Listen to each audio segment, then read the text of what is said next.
Bapak Ibu Saudara-saudara yang dikasihi Tuhan,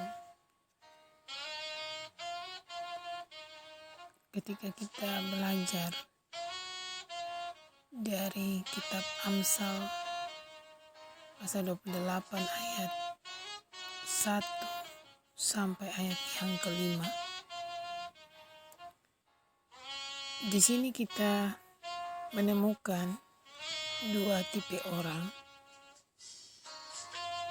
yaitu orang jahat atau orang fasik dan orang baik. Ciri-ciri orang fasik atau orang jahat adalah orang yang selalu lari dari masalah, tidak tenang, memberontak, suka menindas, tidak taat hukum, dan tidak mengerti keadilan. Itu adalah ciri-ciri orang yang jahat. Sementara orang yang dikatakan baik adalah orang yang tenang, yang selalu merasa aman dalam situasi yang sangat menekan. Dia tetap tenang, taat pada hukum, bertindak benar, dan selalu membangun relasi dengan Tuhan. Nah, dari kedua tipe orang ini, ketika kita menarik benang merahnya antara hubungan akal dengan iman, di sini bisa kita lihat bahwa kita tidak bisa mengandalkan akal atau menganggap akal lebih penting daripada iman. Sebaliknya juga kita tidak bisa menganggap iman lebih penting daripada akal. Tetapi antara akal dan iman, kedua hal ini harus saling berdialog. Nah, ketika kita mampu melakukan dialog antara iman dan akal, maka di situ hadirlah orang-orang yang berhikmat.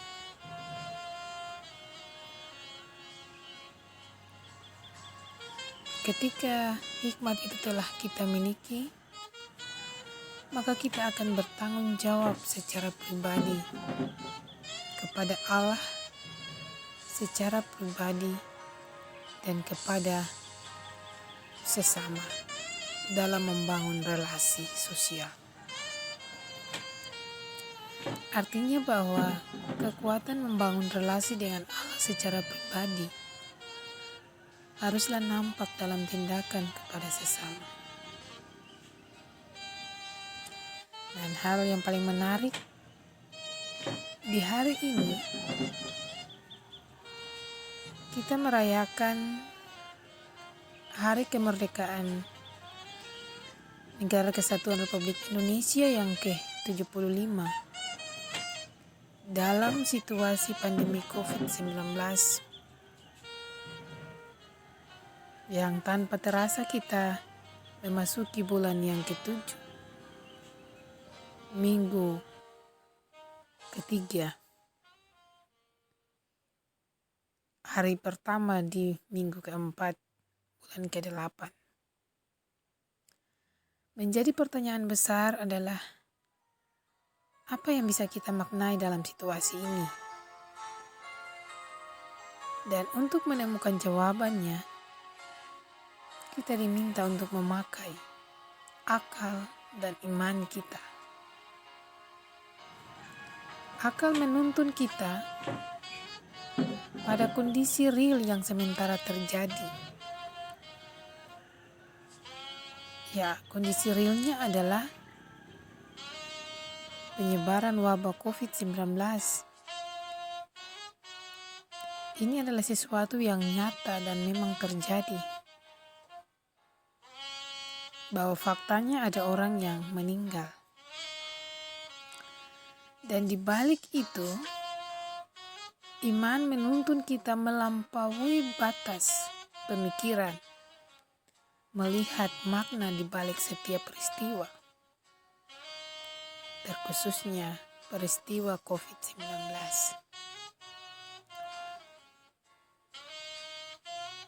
Nah, makna yang bisa kita ambil bahwa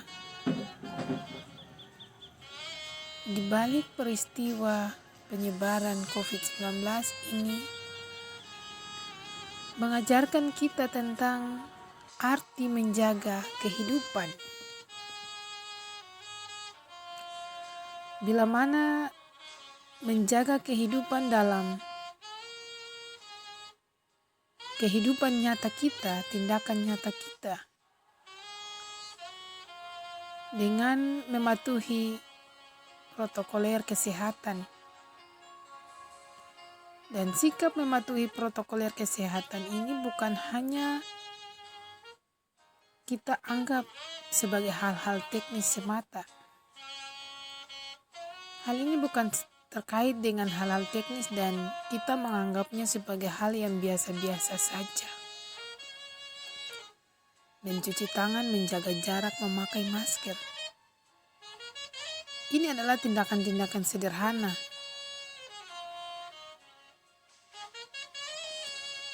Tetapi dari tindakan sederhana itu, kita memiliki tanggung jawab untuk menjaga kehidupan. Dan melakukan protokoler kesehatan saja tidak cukup. Dan kita juga perlu membangun relasi dengan Tuhan, membangun mesbah doa, membangun mesbah keluarga. Ini menjadi penting sebab protokoler kesehatan yang kita lakukan itu sebagai wujud bahwa kita sebagai manusia berada dan hidup di bumi. Kita berada di planet bumi.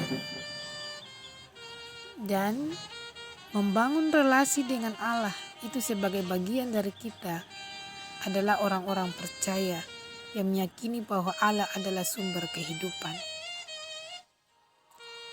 Nah, dari sini kita belajar cara menjaga kehidupan. Kita bisa belajar dari sang pejuang kita di masa-masa di mana mereka mengusir penjajah dengan menggunakan bambu runcing. Tetapi cara sederhana ini mereka lakukan dengan satu alasan, yaitu untuk mempertahankan kehidupan sebagai anugerah Tuhan yang diberikan melalui warisan leluhur. Dan hasilnya bisa kita nikmati sampai saat ini, sampai mencapai usia yang ke-75.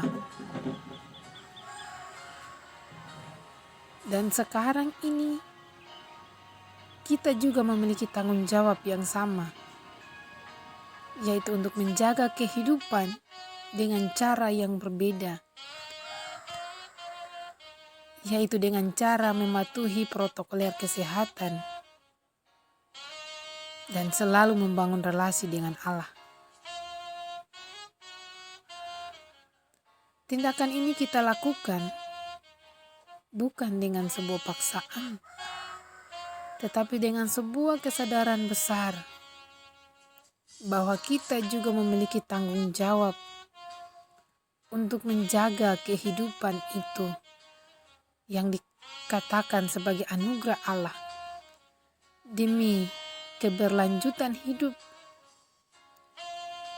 kita maupun anak cucu kita. Maka tindakan ini sudah semestinya, kesadaran ini menjadi gaya hidup baru di era new normal ini.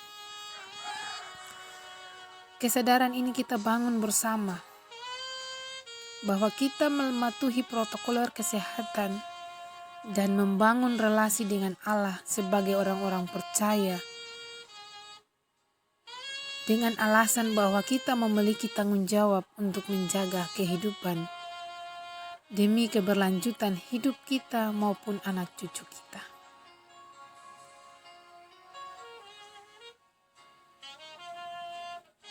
Semoga Tuhan menolong kita sekalian. Amin.